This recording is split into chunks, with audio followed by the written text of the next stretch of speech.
Army cantonment gates flung open across India for the first time after independence. The Defence Ministry ordering cantonment roads across India be made accessible to the people from May 22nd onwards. But the Raksha Mantri's move met with stiff opposition from the families of army officers who believe that their security will be compromised. The decision should be taken back, and this is not a right decision considering the safety of the camp areas. So we request, please let us live in dignity. Please do not come and ask us to open our homes to the civilian traffic. When a soldier goes to fight for his country, the least that we can do for him is to assure him that his family back home is safe. The objections forced a rethink in the government, with the ministry issuing another statement on May 28th stating that cantonment roads would be only open for a month, after which it would be reviewed. Amidst the flip-flop, local residents welcomed the move, saying it cut short their commute. जो 2 kilometre की range से हम निकलना होता है तो हमें उसको बड़ा डाइवर्ट करके जाना पड़ता है, 4-5 किलोमीटर में घूम के जाना पड़ता है. अगर रोड खुल जाते हैं तो ट्रैफिक नहीं होगा उसकी वजह से. Meanwhile, the BJP's Pune division has already begun celebrating in the state, claiming credit.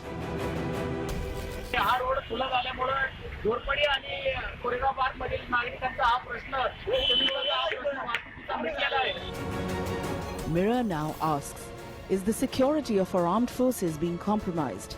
Is the security of our soldiers' families the last priority for our government? The debate begins now.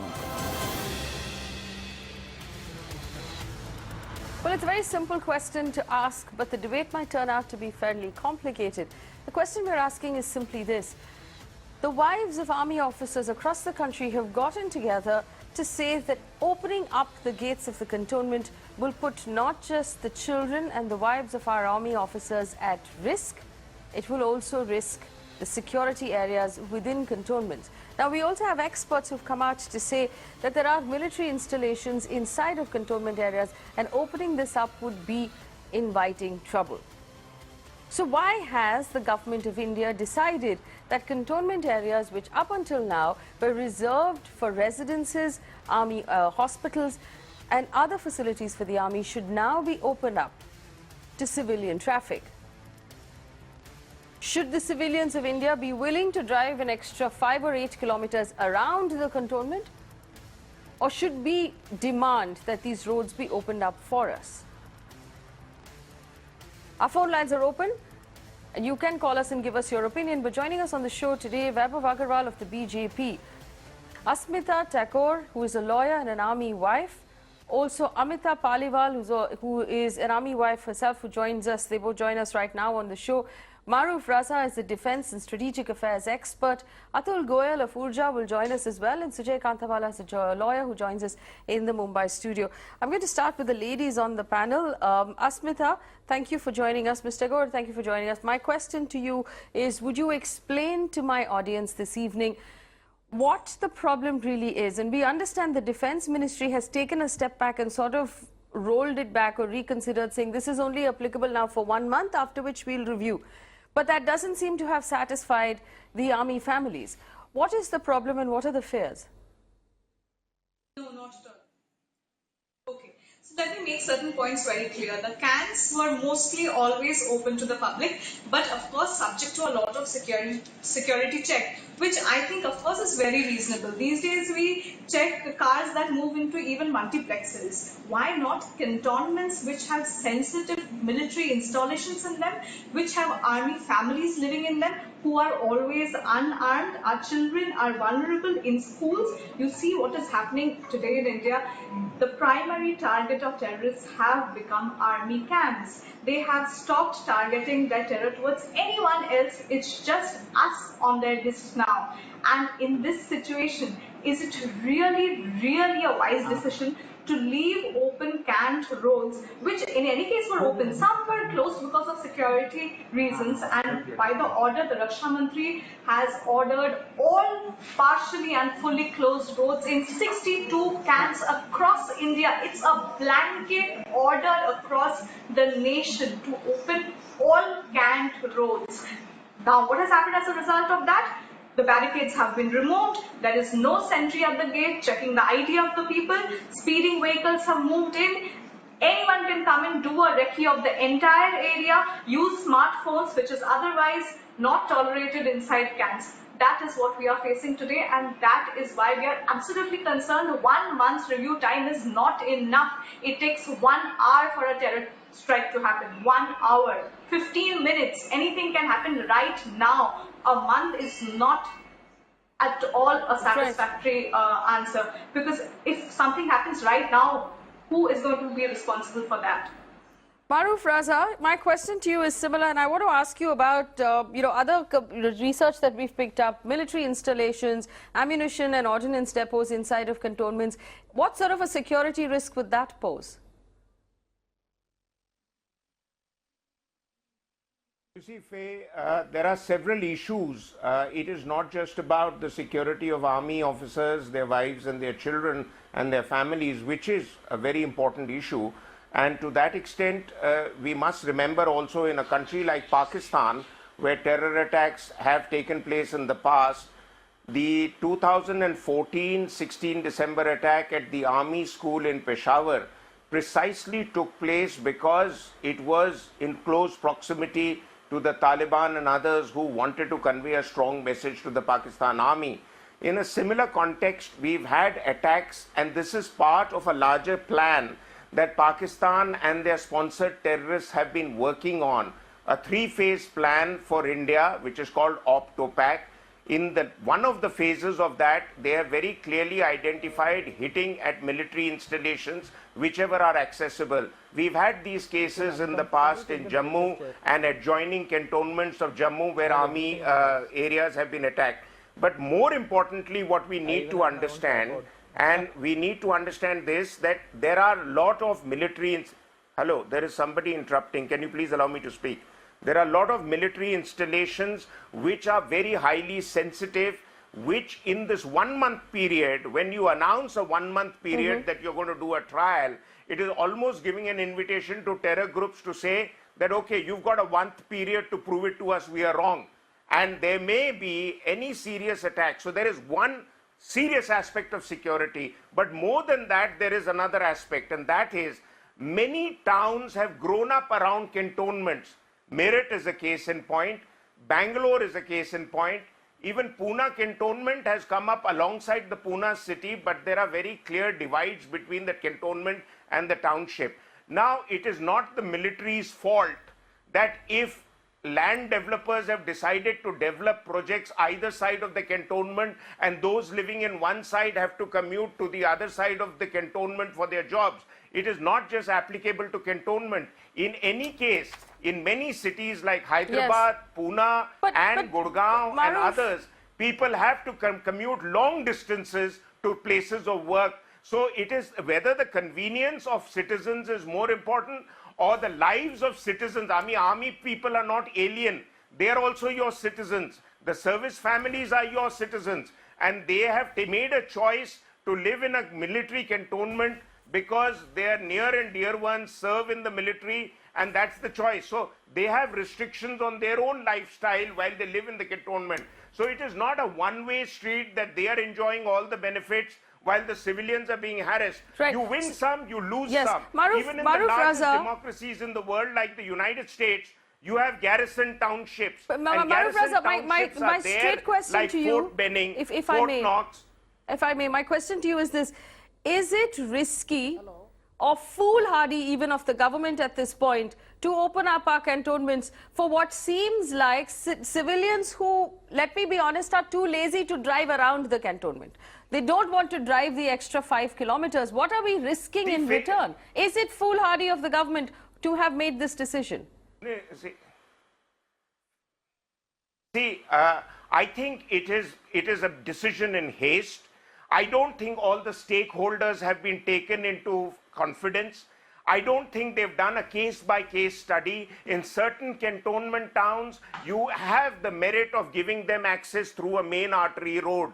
In certain cantonment towns, you don't have to allow access because there are small cantonments around a big city. So there are various models that exist. These services should have been told you've got a 3-month period. go out and do an audit, come back to us on a case-by-case account where it can be done. And I'm not against civilian traffic being allowed through cantonments. Even I'm an ex-serviceman. I get inconvenience when I go to cantonment towns out in Delhi. You know, they ask me to show various kind of papers, and it is sometimes a bit annoying that, you know, when you have an invitation card to a senior general's party or whatever, you still have to go through that process. But you go through it because in every country in the world you go through that. It's not just a legacy of the Raj. It's wrong to say that. You go to Britain even today and you have cantonment towns. You go to European countries, you go to Russia, you go to United States. So it is not unique to India. What worries me is that the Defense Ministry has done this as though saying that we are operating from the heart of Delhi, so why can't you? But look at the amount of commandos that are surrounding the Defense Ministry and the protection every senior officer and every senior bureaucrat gets. Now, if that is the kind of protection you are willing to provide to the military and their families and to installations, and as it is, you don't have enough money to buy equipment. Now, you want to hire more people for more security, so that's the price you are willing to pay, go ahead. Yes, let me bring in, I saw Amita Paliwal put her hand up as well. Amita joins us out of the Noida studio. Amita, go ahead. What would you like to say? Yes. Yeah, I wanted to convey that, you know, first we must understand that first is security versus conveniences. Second is why the cans were made, you know, built in seclusion. The cans were built in seclusion because army, you know, it's the secluded entity which is free of politics, which is free of religion, which is free of casteism. So this was made a deliberate attempt to put cantonments outside the cities. Now, if the city has grown, you know, around the cantonment, this is not army's fault. This is not our fault. This is not, you know, army officers' family's fault. The other thing is that I need to highlight that it's not the army wives or it's not just the families of the soldiers who are living inside or the officers living inside. There are many exercises which go on inside the cantonment. There are many, you know, soldiers go on PT, parade, and, you know, it's the rear army which is living inside the cantonment. So if if it's open to the public, you know, what will happen to the safety? Who guarantees the safety of those soldiers and those officers who go for parade, who go for exercise? And there are certain sensitive areas, like there are certain installations, there are certain units, there are barracks also. So Cants Road have always been open for the public. You know, you show your I-card and you go inside the cantonment. The major roads have already been open, and Delhi cantonment is a big example. One road cross Suprato Park and the Arjun Vihar, one road cross, you know, the Manekshaw and all. So all the major roads have been open, you know, and many civilians have been coming and going inside the cantonment. No one has stopped them. 50% of the civilians come and go. Another thing is One second. I will come back to you. Amita ji, I'll come back to you. Dr. Sujay Kantawala, you very interestingly pointed out that Kasab, when he was picked up right outside of Navy Nagar, and there was a risk there. If Navy Nagar had not been clamped down, we could have had far more damage than we had we wound up with. Witnessed the worst terror attack in Mumbai, and being Mumbaikars, we were appalled. And let me add to what my good friend Maruf and the other persons on the debate have contributed. See, look at Navy Nagar. Let me give you an example of Navy Nagar. Navy Nagar, as we have seen, is openly accessible to civilians. Now, there are certain areas of Navy Nagar which are manned by naval police. So, under the Cantonments Act, it is the sole prerogative of the defense to take care of their municipalities. They are small municipalities inside.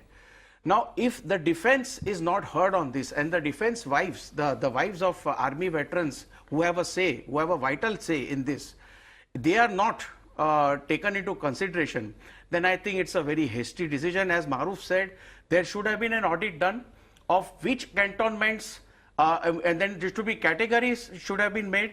And let me tell you one thing, what is this 1 month window? I don't understand the 1 month window. If I was a terrorist, I would wait for this 1 month to go, and I would say, "Ab to sab theek hai. 1 month, theek hai, you saw, no attack. Now after 1 month, we'll go full out." As Maruf said, there could be anything that can happen. So therefore, I feel that any knee-jerk reaction in dealing with sensitive, and look at our military, look at the sacrifices they make. They are the last man standing and the first man standing, protecting us today. we should not see our inconvenience that if few kilometers we have to go extra. We have to first see to Yes. it that our military bases and Yes. our military personnel and who are at the borders and their families are staying back, they should feel secure. Right. So Let me- therefore, I feel, as Maruf said, an audit Yes. was required. Well, let me bring in the other point of view. Vaibhav Agarwal of the BJP. Vaibhav Agarwal, there were some local BJP leaders in Pune who celebrated and distributed sweets and then took credit for the fact that the BJP opened up the cant. Could you tell us why? Because everyone on the panel seems to think that it was a decision taken in haste and it was not the best decision for national security or the safety of the families in question. What was the government thinking, Vaibhav Agarwal? Okay, so this I think I'm not the right person to answer this, because this is a sensitive issue. I would not be able to say much about it. But as Maruf rightly said, I think I am in agreement with Maruf in terms of the security and presence of military personnel manning the roads. Now, one of the reasons why we've come up with the opening up of the roads would be perhaps after the due consultation of the multi-stakeholder group that exists within the defense cadre. Now, the defense cadre would include officers from the military, the bureaucrats, the ministry itself, and so on and so forth. So, while celebrating all actions done by the BJP is perhaps just a way to show solidarity with the cadre and the decisions made by the party, but one of the reasons also is because I guess people in the Delhi Cant area, especially, and not to forget, not to mention, I have a house there. I've been fortunate to be a part of the cantonments at least at 6 locations, and not just best friends and relatives and senior Okay, fine. officers. Vaibhav My uncle was Agarwal, a Vaibhav Major Agarwal, General. you seem to agree with the rest of us so that the cant should not be open. So, what is going on here? Did the government of India not seek But anybody's that's my personal advice? opinion. But what I'm Okay, so the government of India has consulted a multi-stakeholder defense group, as rightly said. And after that, after due considerations, they've come to a decision where they can open roads of the cantonment area. Now, the order of the opening of the roads is only opening of the roads right now. That is all we are discussing right now. We have not seen the fine print that will be decided by the Delhi Cantonment Board in consultation with the ministry, etc., which actually manages the cantonment area and its development and its security. So, for example, I am given to think that, say, in the Delhi Cant area, if you've seen it, there is a munitions depot. So when there is a munitions depot, there will be a security of the munitions depot. Delhi is not that unsafe at the end of the day, where people will just drive in and drop bombs and so on and so forth. There are CCTV cameras available within the Delhi Cant area. There is security area. I'm sorry, Vaibhav. Correct. So there is security on all establishments that are there. Vaibhav, we have a concept of a person aggrieved. Any of these meetings, as you said, where there are multi-stakeholders and all these fancy sounding terms. All these meetings, was even one army veteran's wife part of that meeting to be heard? Why was the Association of Army Wives not represented in such a meeting to have their say also? They are an important fact. Yes. They stay here. Yes. They are actually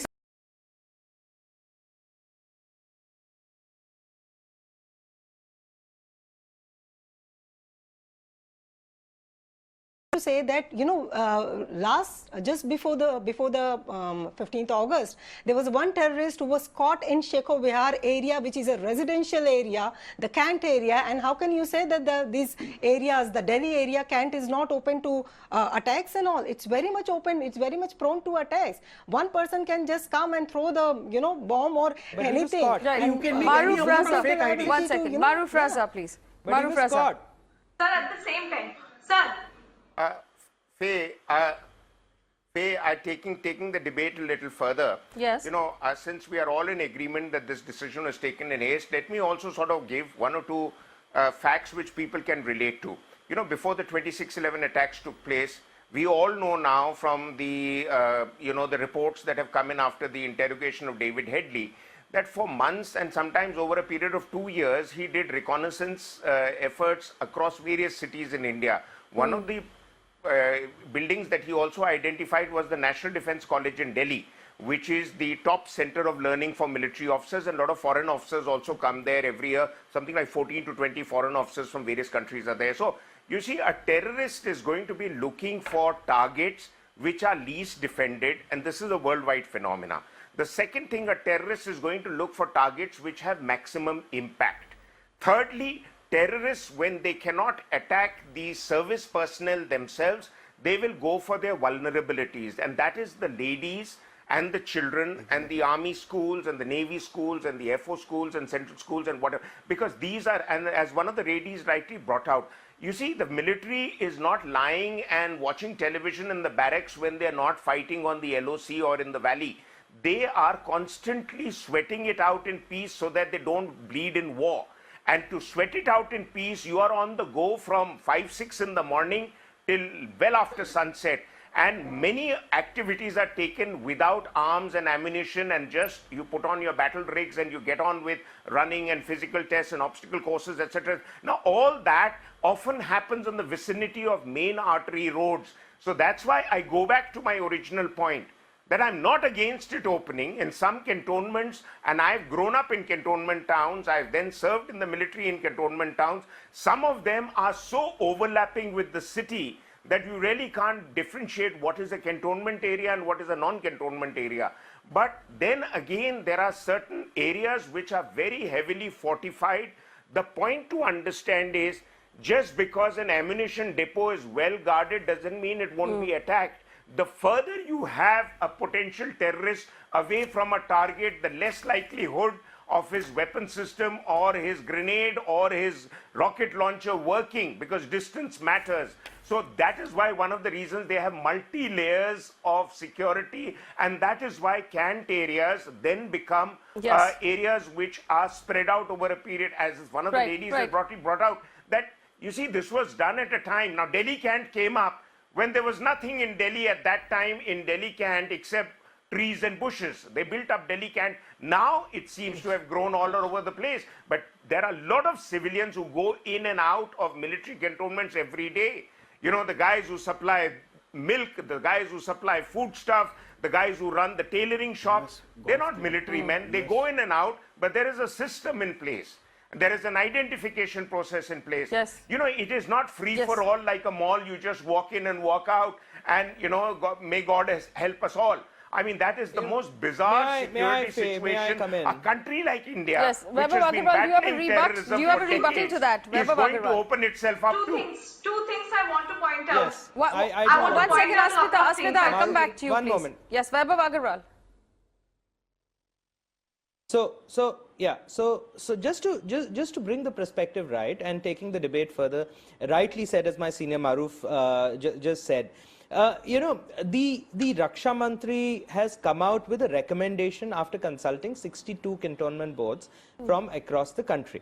Now, once the consultation got taken place, this is only a preliminary order. This order has to be substituted as a follow-up with an SOP, a standard operating procedure for opening those roads. So when we say in the order that open the roads of the cantonment, that doesn't mean we just open it up. You know, why say so you in know, the we're order? reading it too much in between. Let us wait for the procedural order to come in. The multi-stakeholder consultations have just. No, hang on. Vaibhav Agarwal, and I'm going to go back to one second. Let me read the order. Let me read the order. Based on a review undertaken by Srimati Sitaraman, there's a first step. The following has been decided. This was the 20th of May. All closed roads in cantonments to be reopened immediately. It's a blanket statement. The issue of closure of individual roads will be reviewed in conformity with the provisions laid down, and any closure of roads will be undertaken and will be done only following due procedure. And 4. So why put out, if you're telling us that the roads are not open, why put out a confusing order? Because from what we understand, every cantonment is reacting to this order differently. Asmita Tagore, please go ahead.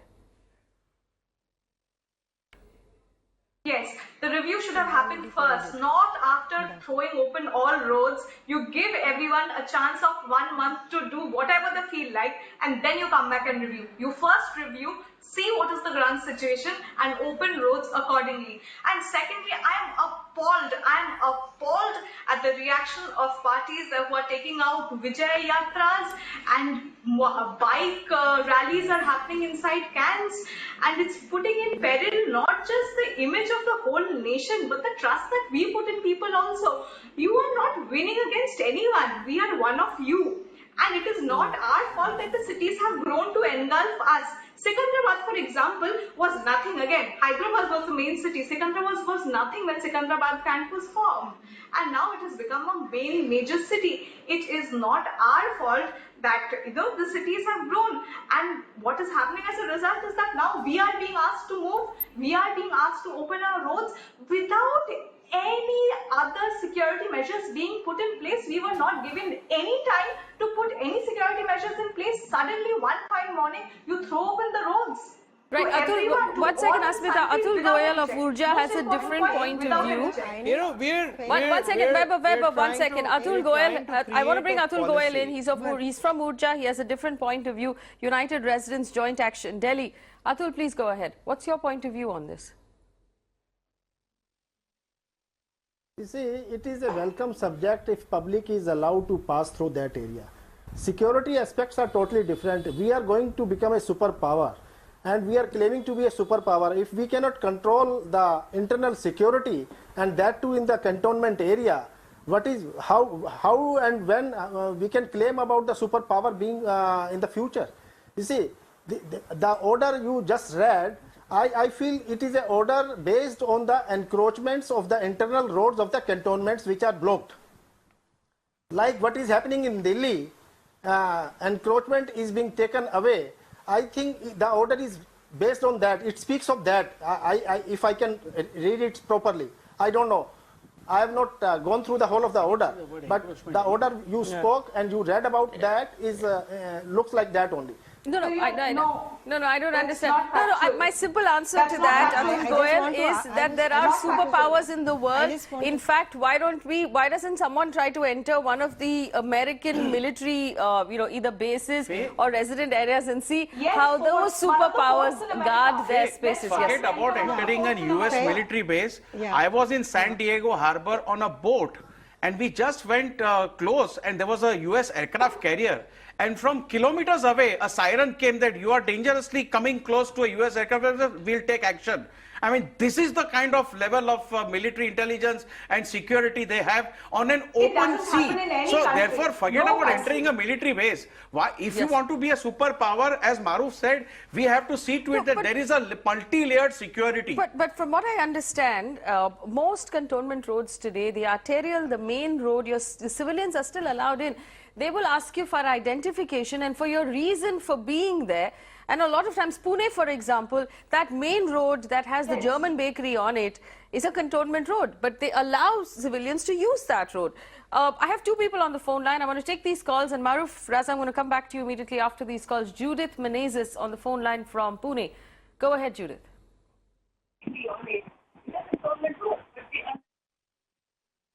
Okay, that connection's not very good. We'll go over to the next person. Colonel Biraj Sahai from Gurgaon. Go ahead, Colonel. I just want to say a few things. Yes. The Supreme Commander of the Indian Armed Forces is the President. So we should start from the Raisiana Hill, and the charity should begin at home. We should open that place.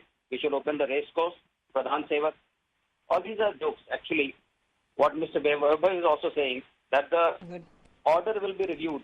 First you pass the order, and then you ask for a review. The most sensible thing would have been first going through it, involving all the stakeholders, and thereafter going and passing an order. Who will be responsible if there is a massacre in those 30 days, for which the roads are open? Do you want another Pakistani Peshawar happening over here?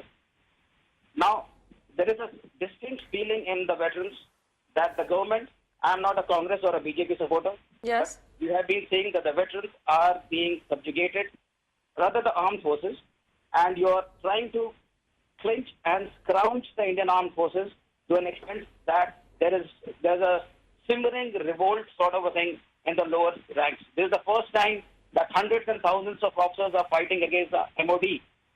It is not one thing. There are so many things which are related, and somebody should see the light. Especially, I'll request that the National Security Advisor, now Mr. Doval, he should see it, that it is not only road opening. Everywhere the armed forces feel that we are being tightened and noose is being tightened against the armed forces, which is a very difficult thing to sustain because we have to fight Pakistanis and the terrorists and not the Indian government.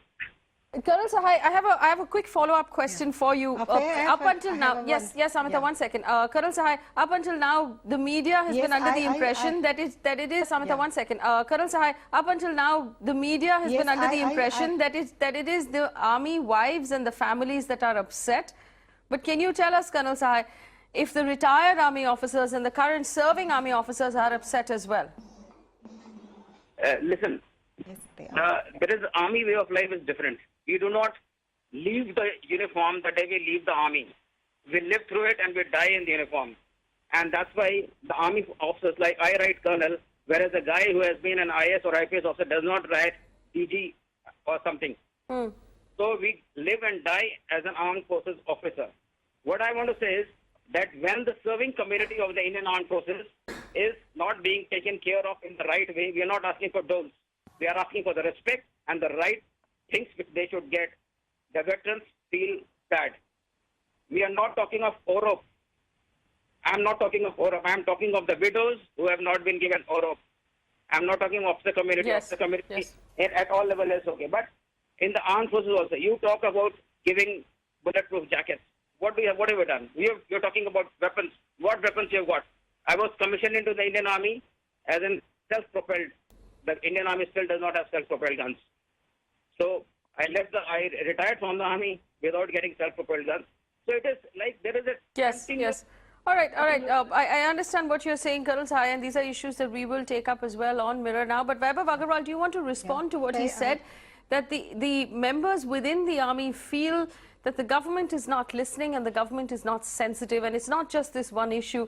There are several other issues, several other problems that the army personnel wish that the government would take more seriously. Okay, so this government is trying to create a framework for every wrong thing that has happened in the past. So for example, if there is a military school, why there are children of civilians studying in that military school? Can anyone answer me that? You know, so and if there are civilian children who are studying in the military school or the army school, then they need to have access to the road, or their parents and their relatives and so on and so forth. Now, so no, when we start questioning I don't understand. What is your argument? Are you saying the children should not be allowed in, or are you saying that because you've allowed children in the army school? Why the 1 month? No. Their parents come and go inside the cantonment. Sorry, I can't understand anything. Come and go inside we have so many civilians living inside the camp. Asmita will respond. No, we have so many civilians living inside the camps. We have civilians living inside the camp. I have stayed in cantonments where my next door neighbor is a civilian living in another bungalow, a very plush bungalow. We have been friends. Our children have studied in the same school. Civilians have always been there. The roads have been always accessed. Please remember one thing, for an outsider it's easy to think that agar can't be hai, so military portion is alag and the civil portion is different. It is not. We are intermingling because they are very old camps, and therefore some abandoned building has been taken up by a civilian, or they have built houses in a land which is available in the camp. So there is a lot of intermingling. If you suddenly say that all roads are open, it's not actually, to be very frank, the military families who are at risk. The civilians who live inside have also expressed concern. I have civilian friends over, at least 7 cities in India who have come up and told that we are also vulnerable because we also stay in camp. Agar attack hoga, to pure camp pe hoga. They will not just attack army. All right. Let me. Maruf Raza wanted to respond as well. Asmita, 1 second. Maruf Raza, please. Maruf, you wanted to respond to that point about military schools. You see, it has been rightly brought out by the lady, and people must understand the historical context in which the Indian Army has evolved over the years since the British set up the regular Indian Army under Henry Lawrence. and over the last 250 years how the army has evolved. One of the steps that has been taken since independence is a conscious decision that the army must remain integrated with Indian society while remaining secure. So the schools, it is not just the military schools have civilians studying there. Military children have gone on to study in a number of civilian schools where there is no military presence in the school other than another boy or a girl who comes in from a cantonment with them in the cantonment bus. So this is part, I mean, the military is not a foreign military organization in your land. It is your people and they need to integrate, and the military schools specifically, what you call the original KG schools and then the Sainik schools, people, they were set up as feeder institutions Then let for the roads military be academies open, right? and military No, training but let me tell you, Tanvi Shukla, who is a Fauji kid, has told me that, one second, roads can open up. Isn't it true that, no, one second, Vaibhav Agarwal, I think you've got your research wrong. See what the army does. See, there are tanks parked there, helicopters parked there and so on. One second, I think you've got your research wrong. When there's an army school with civilian students, the students and their parents and whoever else needs to come to the school is allowed into the school and is allowed access. They say that at the checkpost, that my child goes to the school, I'm going to the school, here is my ID. Always allowed. So I don't understand your argument, Vaibhav Agarwal. I think that at this point, we have to accept that perhaps the Defence Ministry was hasty in this decision and is now having to roll it back. Is that not true, Vaibhav? The Defence Ministry, even this 1 month thing is some sort of a rollback. You're softening your stand, you're rolling back. You know, okay, so I can try and comment on the political side of it, but I'm only doing a debate here. I cannot comment on a defense decision that is being taken. You and I debate on all the issues, but I'm sorry, but I am not qualified enough to comment on the defense considerations made by the Defense Department. You know, I'll be very humble and honest about this, but the knowledge that I have from my personal life, I've spent a lot of years in the cantonment. I know a lot of friends. I go to the parties today also. Okay. So, you know, my perspective on opening up the roads is always this, that whenever the government comes up with opening up of something, it comes up with reasonable restrictions, and that's exactly what is also there in the order also, that there will be a SOP that will be issued following that. Right now, no restrictions. There'll be a SOP that let me read out the order. A simplified, detailed SOP will shortly be issued to joint address the needs of the local public and the military establishment. So here's the question. If we are talking about the lives, exactly, Vaibhav, if we are talking about the lives of the families of our army officers and our army, Jawans, why wasn't the SOP ready before this notice was put out? Why put out a notice that says all closed roads will be opened and then say we'll put out an SOP later? Do you realize what happens? Civilians go up to the cantonment and say, now open the road. We read on the newspaper this morning that the road is open. What do you mean I'm not allowed in? Yeah. Why the wives were not part of any of these discussions? The wives should have been part of these discussions. All roads, blanket order. Fair question again, fair point. Points well taken. I'll be happy to pass it on. But beyond that, I don't think that I'll be in a position to comment on that. And I'll tell you what, Vaibhav, if you feel, yes, 1 second. But fair point. Well, if you feel that you can pass on information for me, here are some voices that have come to us, and these are messages that have been sent to me for the last several days, and we decided that we have to put these out and we have to give these voices a platform. Could we play these voices out? If Vaibhav Agarwal promises us he will carry these messages to the Defence Minister. Just for the ease of commuting, we cannot make the Cant a thoroughfare. So I would really request the common man, I would really request the citizens that please, do not misunderstand us. The decision should be taken back, and this is not a right decision considering the safety of the Cant areas and considering the safety of entire families, because we are always the soft targets and we are very vulnerable. So think about it. It is a humble request. Please put yourselves in our shoes. And think of a lady who's alone, where her husband's posted in some godforsaken place. It's the immediate family, the army family, which is of support to her. So we request, please let us live in dignity. Please do not come and ask us to open our homes to the civilian traffic. When a soldier goes to fight for his country, the least that we can do for him is to assure him that his family back home is safe. In the wake of the recent attacks in Sunjwan and in Pathankot, he now feels for the safety of his family. We have been witnessing a very disturbing trend for the last 5 to 7 years, wherein we have seen terrorists getting inside the cantonment areas and specifically targeting the army families residing inside. Now, for a country which is already fighting such a neck-to-neck war with terrorism, I do not think this is a very wise and a very well thought out decision on the part of our Raksha Mantri. How to keep a check on unauthorized or illegitimate user without checking their identity cards, and in case if we are allowed to check the identity card of each and every person, then certainly there will be huge traffic jam outside the cantonment areas. You know, the one word that really struck me in all of this was the word dignity. Please allow us to live with dignity. Maruf Raza, I think we should be a little ashamed today that the families of our army are having to ask for dignity. How did it come to this? This is embarrassing. Maruf Raza, please. You see, Faye, historically, there has been an effort and has been brought out by both a retired officer who called you on the phone line and otherwise, and I'm a bit familiar with this because it's a subject I've studied in great detail.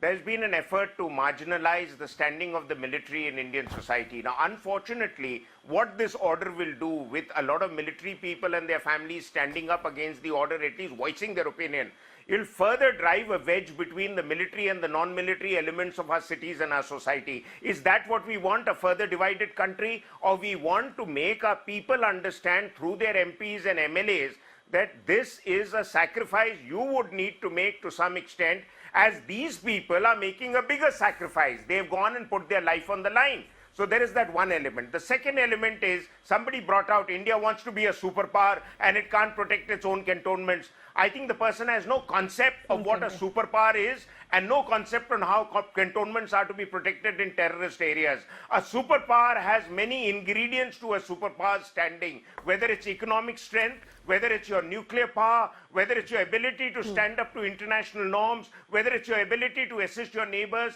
There are 5-6 criteria. And protecting your citizens when terror is being unleashed on you by countries that have sponsorship from countries which are bigger P5 members, whether it is China today or yesterday it was America that turned a blind eye to Pakistan's activities. We must understand that that superpower connotation doesn't apply to us to the extent that it applies to a country which is defended by seas on both sides like the United States. And finally, and most importantly, please understand, and this is for all of us to take this message back home, that the soldiers are not asking for any favors. We have to make a concentrated effort to understand where security finishes and convenience begins. You can't have it both ways. That is also a choice you have to make to be a superpower. No, Faye, what was very disturbing was the clip you showed of those people distributing sweets. So is it some kind of a victory that they are claiming? A victory against the army. That's right. And army is ours. They are us. They are part of us. So this is so sad that they're distributing sweets. Look at these images. They're distributing sweets. Is this some kind of victory, as Maruf said? Is this the kind of divide that we are looking forward to? This is so sad. Absolutely. There are people on the phone line. Amita, go ahead. Faye, Amita. Yes. It's become us versus them. Yeah, Faye, I just want to say that, you know, the capability of the army persons have been questioned right here, that they can't, you know, secure themselves. So how they are going to secure the nation? This is quite demoralizing, and this is very demoralizing for the families. This is very demoralizing for the upcoming generation within the army families who are aspiring to become army officers, who want to serve the nation. This is very demoralizing for them. There's a lot of psychological psychological pressure on a soldier or on an officer when they are serving on the border. Yes. So they have this ease of mind that their families are secure in the camp. Now the very person that he's attacking, that they can't secure themselves, yes, they can't secure because they are securing you, they are securing the nation. Yes. The second thing is that there are many private residential families. There are many private residential areas who are guarding themselves and who are not allowing the civilians, the civil residential societies who are not allowing civilians to enter in the residential areas. And you're asking about the, you're questioning the army wives, or you're questioning the soldiers and the officers who are guarding for you. And they are leaving their families inside. They are not able to contact their families for the last 5, 6, 7 months. I am the living example. My husband hasn't come home for the last 6 months. And you're talking about the integrity. You're talking about the capability of a soldier and the officer, that they can't guard themselves. Yes, they cannot guard themselves because they are guarding you. And you're sitting here rightly, openly, and calmly. They are guarding you. They are guarding your borders. They are guarding the nation. Atul Goyal, do you want to respond to that? Because it was very well said. Amita Paliwal said that. rally that was taken out. Yeah, definitely. Yeah. Go ahead, Atul Goyal. I just want to respond to this, whatever is happening around. This is not taken. This is not taken. No, please allow him to speak. I'll Yes, simply Atul. say two, three. Atul, go ahead. I'll just count 2, 3 points over there. One major point is we are not intruding into, or the civilians are not intruding into the lives of the civilian, the families, military families residing over there. It is a traffic proposition, because the life of the city and the geography of the city is now has taken such a shape that you have to roam around, and the mobility and congestion and the pollution levels are so high in the city like Delhi. You know what? Let me Atul Goyal, I understand what you're saying, because I spend a large amount of time dealing with these very problems. These problems are because of us, because we elect corrupt politicians to run our cities. They completely cheat us out of the planning, they completely cheat us out of the roads, they completely cheat us out of the drainage, which is why now as civilians we're looking into the army cantonments and saying, wow, that's a nice road, I'd like to drive my car on that road. And you know why I can't drive my car on that road? Because everybody who runs every city in this country is corrupt, and we have terrible roads, and that is not the fault of the army. We should instead be taking this angst and pointing it at the people in the corporation and the municipality offices, in the BBMP and the BMC and the DMC and all of these guys who are ruining our cities, forcing us to live in pollution, forcing us to live the way we are living, instead of saying, look at this nice army cantonment with the trees and the roads and the safety, let's go there. That is not an option. We have to fix the problem that we've created. We've created this problem because we keep re-electing bad politicians, and that's the problem that really needs to be fixed. And to everybody else,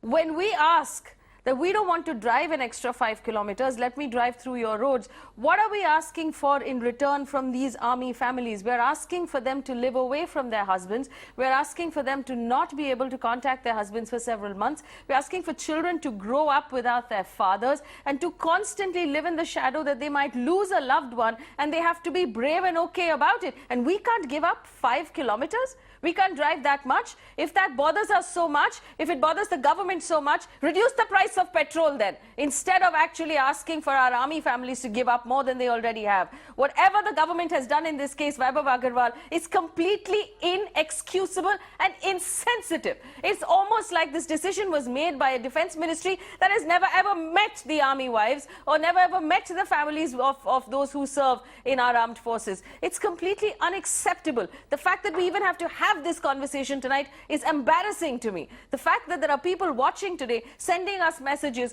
on the phone line who say, yes, please give us our dignity, is embarrassing for me, and it should be embarrassing for every civilian who's watching this show. David Harry from Pune on the phone line. Go ahead, please. With all dignity, respecting our soldiers, I appreciate all the things you guys are doing. But at the end of the day, I am from Pune. I was enjoying this cantonment road for 8 years, and suddenly it got closed. The issue was, it's not that we should open, we should not open. But with the dialogue, can we do something so that both of us get benefited? For example, if the road which I can cross is 800 meters, to cross at 800 meters, I'm taking almost a detour of 7 kilometers. Instead, can we build an overbridge all of the walls of the cantonment boards be raised so that we can have a cantonment. Because we also suffer. My son, who is only 5 years old, is supposed to get at 6 o'clock to take the bus. Earlier, as the bus was coming at 8 o'clock. Now, almost 2 hours early the bus comes in. David, that's a fair point. You're saying let's talk about it. It's in fact the exact same point that the other two panelists are putting forward, saying why did the Defence Ministry make a decision without talking to all stakeholders? And secondly, don't you believe, David, that if one road was closing, it is the responsibility of the Pune Municipal Corporation to open a parallel road or a second option for the civilians who could no longer use the Army Road? And that was not done, and we should be holding the Pune Municipal Corporation Commissioner accountable here, which we're not doing. Raji Salotra on the phone line from Nagpur. Raji, go ahead, please. Faye, thank you so much. You have just said every single thing that I wanted to say. Hello? Yes, we can hear you. Please go ahead. We can hear you. You said every single thing that I was wanting to say. It is so embarrassing and demeaning to even be on this debate that you have brought the army wives out onto the streets to just protect their homes. I mean, why should we be doing this? I'm a third generation army child. I have lost a brother-in-law in Kargil. He's won a Shaurya Chakra. There are my niece and nephew growing up without a father for their entire life. And we are living not knowing when we are going to be targeted, when our men are going to be killed. My children have studied in 6 schools between 10th and 12th. And we need to be on a debate like this. It is shameful, sir. Where is our dignity? How can our homes be open to public? Why is Ms. Sitaraman's home not being open to public? Open up Modi's home to public. Are you asking them? I'm sorry if I'm being very blunt, but you should have taken into account all these things. Like all these panelists are so well spoken, including the lawyer. That our security is at stake. All over the world, the cantonments are protected, and people are stand up in aircraft and clubs when there are officers coming in. Please treat us with dignity. We are not asking. Absolutely. And Sujay pointed out something. After everything and the bad cities that we plan and build, we have the audacity to ask the army to build our bridges. Yes, the same defense minister. Yes. You ask the army to build a bridge.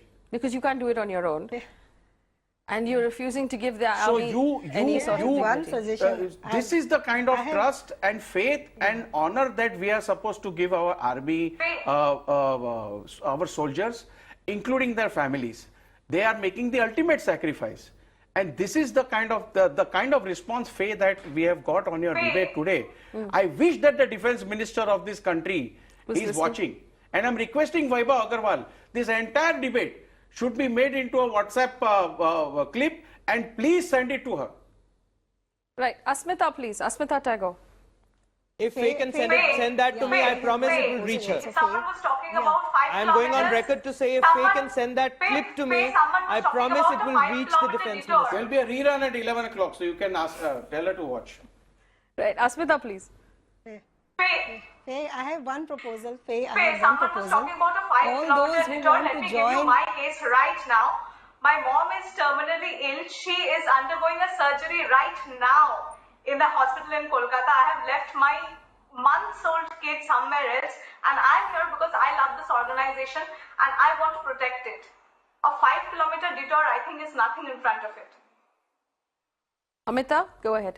Faye, I have one proposal. Yes, I have one proposal. All those who want to enjoy the army facilities, all those who want to enjoy the roads, cantonment roads, there is an open proposal. Come and join the army. Come and send your only sons to the army. Come and send, be brave. Send your youngsters to the army. And as the army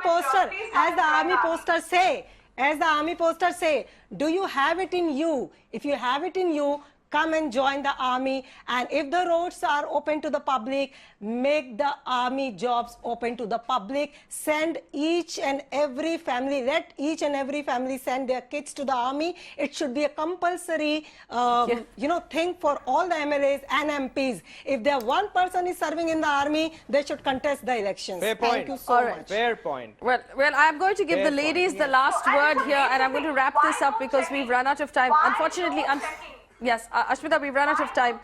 I'm going to wrap this up. I want to thank the panel. But it comes down to simply this. Why do we need to treat our army and their families differently from civilians? Because we ask for so much in return. Remember, the salaries in the army are not that high. These are bright, talented, driven people, ambitious people who would do very well in the private sector, but they're choosing to be in the army. And in order for them to make that choice, we have to look after their families in return. We ask for so much. Is an extra 5 kilometers, is a detour of 7 kilometers too much? To the citizens of Sikandrabad who got really upset, you will have to drive around 8 kilometers because you can't drive through the cantonment. Is that too much to ask? Why can't we give them that much comfort? Why did the Defense Ministry make a decision that would upset every single Fauji wife in the country without considering or asking any of them? It seems obvious that there's no one here, absolutely no one, who would agree that this was a good decision, or at least done in the right spirit. It must be rolled back immediately in no small terms. So saying we're going to keep it open for a month and then we relocate it is not good enough. Wishy-washy is not good enough. Say that you apologize for offending the families of our army, and you will roll this back tomorrow, and you will leave it up to the Army, the Navy and the Air Force to decide how they want to guard their own spaces. Because heaven knows we leave the rest of the country to them to guard. We can't boss them around when it comes to their homes. To the government of India, you like the road? You think it's a good idea? Why don't you build one? If we think the cantonment roads are so fantastic, why don't we build roads of our own? We cannot use our own failings as excuses to take away from our Fauji families. Remember, the first half of the sentence is Jai Jawan. We've forgotten the second half. Let's not let down the first half at least. We'll keep an eye on this, and we right now ask the Defense Ministry to reconsider this and to restore our Fauji families a sense of comfort and a sense of safety, and most of all, a sense of dignity, that they are not only special and important citizens, they are citizens that we hold in great esteem. And we will drive an extra 5 kilometers so that they are more comfortable. Thanks for watching.